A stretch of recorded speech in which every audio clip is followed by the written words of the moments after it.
हम किस तरफ जाएंगे ये हवा का रुख नहीं, बल्कि हमारे सेल्स का सेट है जो तय करता है। जिम रोहन का ये पावरफुल मेटाफर एक फंडामेंटल सच की तरफ इशारा करता है। जबकि हम अपनी जिंदगी के सर्कमस्टांसेस को कंट्रोल नहीं कर सकते, किस्मत, बदलाव और कियोस की हवाएं, हमारे पास हमेशा अपने रिस्पॉन्स, अपनी डायरेक्शन और अपने डिसीजंस पर कंट्रोल होता है। माइंड फोर्ज में आपका स्वागत है। जरा सोचिए कि आप हर एक दिन कितने सारे डिसीजंस लेते हैं। छोटे से लेकर जिंदगी बदलने वाले तक हर चॉइस एक ट्रैजेक्टरी सेट करता है। लेकिन हम में से कितने लोगों के पास उन्हें लेने के लिए एक रिलायबल प्रोसेस है? अक्सर हम अपनी लाइफ के सबसे इंपॉर्टेंट मोमेंट्स को एक फॉल्टी इंटरनल कंपास के साथ नेविगेट कर रहे होते हैं, जो छुपे हुए बायसेस, इमोशनल स्टैटिक और आम मानसिक थकान से प्रभावित होता है। इससे रिग्रेट, छूटे हुए मौके और एक लगातार थका देने वाली अनिश्चितता की भावना पैदा होती है। लेकिन ऐसा होना जरूरी नहीं है। क्या हो अगर आप एक डिपेंडेबल इंटरनल गाइडेंस सिस्टम बना सकें? एक क्लियर, सिस्टमैटिक प्रोसेस जो आपको धुंध से बाहर निकालने, अपने ऑप्शंस को तार्किक रूप से तौलने और कॉन्फिडेंस और विश्वास के साथ आगे बढ़ने की अनुमति दें। वही सिस्टम हम आज बना रहे हैं, आपका मेंटल कंपास। ये परफेक्ट चॉइसेस के लिए कोई मैजिक फॉर्मूला ढूंढने के बारे में नहीं है, ये एक बेटर प्रोसेस बनाने के बारे में है।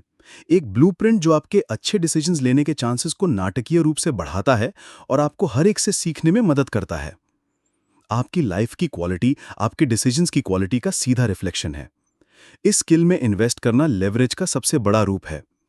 तो चलिए सीखते हैं कि ट्रू नॉर्थ कैसे ढूंढा जाए।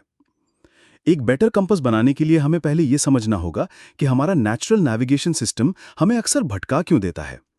खराब डिसीजन मेकिंग का कोहरा हमारे दिमाग के आर्किटेक्चर से ही पैदा होता है। साइकोलॉजिस्ट और नोबेल लॉरिएट डैनियल kahneman अपने दो थिंकिंग सिस्टम्स के कॉन्सेप्ट के साथ एक फाउंडेशनल मॉडल प्रदान करते हैं। सिस्टम 1 हमारा तेज, ऑटोमेटिक, इंट्यूटिव और इमोशनल दिमाग है। ये गट रिएक्शन है, स्नैप जजमेंट है। ये रोजमर्रा के टास्क जैसे कि एक जाने पहचाने रास्ते पर गाड़ी चलाना या किसी दोस्त का चेहरा पहचानना के लिए बेहद एफिशिएंट है। हालांकि ये ह्यूरिस्टिक्स यानी मेंटल शॉर्टकट्स का इस्तेमाल करके काम करता है, जो बायसेस से भरे पड़े हैं। सिस्टम 2 हमारा धीमा, एनालिटिकल और सूचा समझा दिमाग है। यह हमारा कॉन्शियस रीजनिंग सेल्फ है, वो हिस्सा जो कॉम्प्लेक्स मैथ प्रॉब्लम सॉल्व करता है या एक नई स्किल सीखता है। ये पावरफुल है, लेकिन ये आलसी और एनर्जी इंटेंसिव भी है। हमारा दिमाग एनर्जी बचाने के लिए जब भी हो सके सिस्टम 1 पर डिफॉल्ट करता है। हाई स्टेक्स डिसीजंस के लिए सिस्टम 2 की सोची समझी पावर की जरूरत होती है, लेकिन हम अक्सर एक बायस्ड और इमोशनल सिस्टम 1 को गाड़ी चलाने देते हैं, खासकर जब हम स्ट्रेस्ड, थके हुए या जल्दी में होते हैं। सिस्टम 1 पर यह निर्भरता हमें सोचने की कई सारी प्रिडिक्टेबल गलतियों के लिए कमजोर बना देती है। चलिए 3 सबसे आम सैबोटर्स पर नजर डालते हैं। कॉन्फर्मेशन बायस। हम ऐसी इंफॉर्मेशन ढूंढने, इंटरप्रेट करने और याद रखने की कोशिश करते हैं जो हमारे मौजूदा विश्वासों को कंफर्म करती है।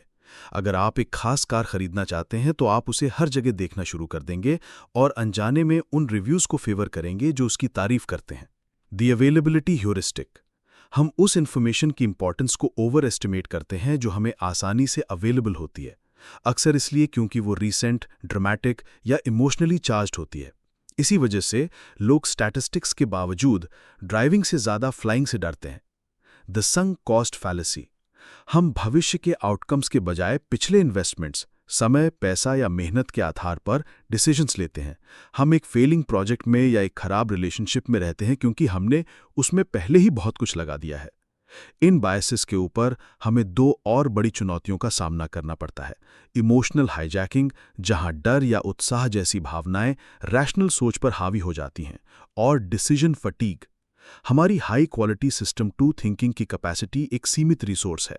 छोटे छोटे चॉइसेस लेने के एक लंबे दिन के बाद हमारी समझदारी भरे हाई स्टेक्स डिसीजंस लेने की क्षमता तेजी से गिरती है।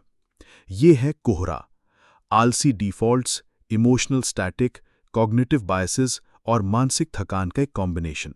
इसे स्वीकार करना कोई कमजोरी नहीं है, ये एक स्ट्रेटेजिक जरूरत है। एक अच्छा डिसीजन मेकिंग प्रोसेस इन्हीं कमियों का मुकाबला करने के लिए डिजाइन किया गया है। तो हम इस कोहरे में नेविगेट कैसे करें? हमें एक स्ट्रक्चर्ड प्रोसेस की जरूरत है। मैं इसे मेंटल कंपास कहता हूं, और इसके 4 कार्डिनल पॉइंट्स हैं: नेविगेट, सर्वे, इवैल्यूएट और way point. Point 1, N, frame को नेविगेट करना। जवाब ढूंढने से पहले आपको सही सवाल पूछना होगा। आप एक डिसीजन को कैसे फ्रेम करते हैं, ये आपके आउटकम को नाटकीय रूप से प्रभावित करता है। असली प्रॉब्लम को क्लैरिफाई करें।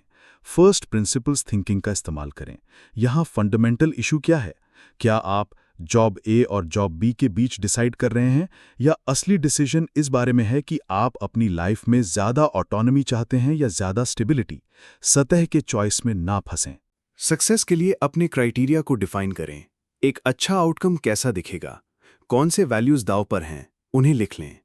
क्या गोल इनकम, लर्निंग या वर्क लाइफ बैलेंस को मैक्सिमाइज करना है? स्पष्ट रहें। कंस्ट्रेंट्स और बायसेस को पहचानें। आपकी असली लिमिटेशंस जैसे कि समय, पैसा, रिसोर्सेज क्या हैं, और आप शुरू में कौन से बायसेस ला रहे हो सकते हैं। अपने कन्फर्मेशन बायस की संभावना को पहले से ही स्वीकार करना एक शक्तिशाली पहला कदम है। फ्रेम को सही करना 50% लड़ाई है। गलत प्रॉब्लम का एक शानदार सॉल्यूशन बेकार है। पॉइंट 2 एस ऑप्शंस को सर्वे करना। हमारे दिमाग बाइनरी चॉइसेस पर लॉक हो जाते हैं, ये या वो। एक महान डिसीजन मेकर साफ दिखने वाली चीजों से आगे बढ़ता है। कई ऑप्शंस जनरेट करें। सिर्फ ऑप्शन ए और ऑप्शन बी पर विचार ना करें। खुद को ऑप्शन सी, डी और ई लाने के लिए फोर्स करें। क्या हो अगर आप ए और बी के कुछ हिस्सों को कंबाइन कर सकें? क्या हो अगर आप 6 महीने तक कुछ भी ना करें? इसे अपने चॉइस सेट को एक्सपैंड करना कहते हैं। एक्सटर्नल इनपुट ढूंढें। उन लोगों से बात करें जिन्होंने सिमिलर डिसीजंस का सामना किया है। इंपॉर्टेंटली, उनसे सिर्फ ये ना पूछें कि उन्होंने क्या किया, उनसे ये पूछें कि उन्होंने क्या सीखा और अब वो अलग क्या करते। उन लोगों से एक्टिवली पर्सपेक्टिव्स मांगें जो आपके जैसे नहीं हैं। कोई और क्या करता? आपका एक ज्यादा हिम्मत वाला वर्जन क्या करता? यह स्टेज एक्सप्लोरेशन के बारे में है, जजमेंट के बारे में नहीं। आपका गोल संभावनाओं का एक रिच लैंडस्केप क्रिएट करना है। पॉइंट 3 ई डिटैचमेंट के साथ इवैल्यूएट करना। ये वो जगह है जहां हम सिस्टम 2 को एंगेज करते हैं और पिछले स्टेप में जनरेट किए गए ऑप्शंस को एनालाइज करते हैं। यहां कीवर्ड है डिटैचमेंट। हमें अपनी तुरंत की इमोशंस और बायसेस से दूरी बनानी होगी। हम ये स्पेसिफिक मेंटल मॉडल्स अप्लाई करके करते हैं जिनके बारे में हम अगले चैप्टर में गहराई से एक्सप्लोर करेंगे। ये वो जगह है जहां आप अपने ऑप्शंस को अपने सक्सेस क्राइटेरिया के खिलाफ स्ट्रेस टेस्ट करते हैं। आप इस तरह के सवाल पूछेंगे: हर ऑप्शन के संभावित शॉर्ट टर्म और लॉन्ग टर्म कॉन्सिक्वेंसेस क्या हैं? कौन सा ऑप्शन मेरे कोर वैल्यूज के साथ सबसे अच्छी तरह अलाइन करता है? हर एक के लिए वर्स्ट केस सिनेरियो क्या है और क्या मैं उसे सर्वाइव कर सकता हूं? ये प्रोसेस का सबसे एनालिटिकल पार्ट है और मेंटल मॉडल्स का एक टूल किट होना जरूरी है। पॉइंट 4 डब्ल्यू एक्शन को वे पॉइंट करना। बिना एक्शन के एक डिसीजन सिर्फ एक प्रेफरेंस है। यह आखिरी स्टेप कमिटमेंट और एग्जीक्यूशन के बारे में है। चॉइस करें और कमिट करें। एनालिसिस पैरालिसिस यहां खत्म होता है। अपने इवैल्यूएशन के आधार पर आपके पास जो इंफॉर्मेशन है उसके साथ सबसे बेहतर पॉसिबल चॉइस करें। समझें कि कोई परफेक्ट इंफॉर्मेशन नहीं होती। एक अच्छा प्लान जो अब एग्जीक्यूट किया जाए अगले हफ्ते के एक परफेक्ट प्लान से बेहतर है। एक ट्रिप वायर सेट करें। रिवर्सिबल डिसीजंस के लिए आप एक फ्यूचर डेट या कंडीशन, एक ट्रिप वायर सेट कर सकते हैं जहां आप रीवैल्यूएट करेंगे। ये कमिटमेंट के डर को कम कर सकता है। पहला स्टेप प्लान करें। अपने डिसीजन को गति देने के लिए आप सबसे पहला, सबसे छोटा एक्शन क्या ले सकते हैं? इसे तुरंत करें। यह मोमेंटम बनाता है और डिसीजन को एक एब्स्ट्रैक्ट आइडिया से रियलिटी में बदल देता है। एक पोस्टमार्टम प्लान करें। भविष्य में एक समय जैसे 6 महीने शेड्यूल करें अपने डिसीजन के आउटकम को रिव्यू करने के लिए। यह खुद को जज करने के बारे में नहीं है, बल्कि भविष्य के लिए अपने डिसीजन मेकिंग प्रोसेस को सीखने और सुधारने के बारे में है। ये NSEW framework navigate, survey, evaluate, way point आपका स्ट्रक्चर्ड प्रोसेस है। यह आपको धीमा करने, सिस्टम 2 को एंगेज करने और डिसीजन मेकिंग के कोहरे का जानबूझकर मुकाबला करने के लिए मजबूर करता है। हमारे कंपस का इवैल्यूएट स्टेज मेंटल मॉडल से पावर लेता है, एक प्रॉब्लम को देखने के विश्वसनीय तरीके जो नई इनसाइट्स रिवील करते हैं। आपके टूलकिट के लिए यहां 4 सबसे प्रभावशाली टूल्स हैं। टूल 1 द 10-10-10 रूल, सूजी वेल्च द्वारा बनाया गया। ये tool short term emotional reactions का मुकाबला करता है एक लॉन्ग टर्म पर्सपेक्टिव लाने पर मजबूर करके। अपने हर मुख्य ऑप्शन के लिए पूछें, फिर इसे 6 से 12 महीनों में रिव्यू करने के लिए एक रिमाइंडर सेट करें। ये एक शक्तिशाली फीडबैक लूप बनाता है जो आपको ये देखने की अनुमति देता है कि आपने क्या सही किया, आपके बायसेस आपको कहाँ भटका ले गए और समय के साथ अपने प्रोसेस को कैसे सुधारें। आदत 2, असहमति ढूंढें। कॉन्फर्मेशन बायस से लड़ने के लिए आदत बनाएं कि आप ऐसे इंटेलिजेंट लोगों को ढूंढें जो आपके संभावित चॉइस से असहमत हों। उन्हें डेविल्स एडवोकेट बनने और आपकी रीजनिंग में छेद करने की अनुमति दें। अगर आपका डिसीजन कठोर, इंटेलिजेंट आलोचना का सामना कर सकता है, तो ये शायद एक अच्छा डिसीजन है। अगर नहीं कर सकता तो आप अभी-अभी एक गलती से बच गए हैं। आदत 3, डिसीजन फटीग से लड़ने के लिए गैर जरूरी चीजों को ऑटोमेट करें। पहचानें कि आपकी हाई क्वालिटी डिसीजंस लेने की कैपेसिटी सीमित है। इसे मामूली चॉइसेस पर बर्बाद ना करें। बार बार होने वाले लो स्टेक्स डिसीजंस के लिए ऑटोमेट करें या सरल नियम बनाएं। इसी वजह से बराक ओबामा और मार्क जकरबर्ग जैसे लीडर्स मशहूर रूप से एक जैसे कपड़े पहनते थे, अपने दिन से एक और डिसीजन हटाने के लिए। अपने भोजन, वर्कआउट्स और सुबह के लिए रूटीन्स बनाएं। अपनी सबसे अच्छी मानसिक एनर्जी उन डिसीजंस के लिए बचाएं जो सचमुच आपके भविष्य को आकार देंगे। ये आदतें, जर्नलिंग, असहमति ढूंढना और ऑटोमेट करना, वो अनुशासन है जो आपके मेंटल कंपस को आपकी जिंदगी की लंबी यात्रा में कैलिब्रेटेड और विश्वसनीय रखते हैं।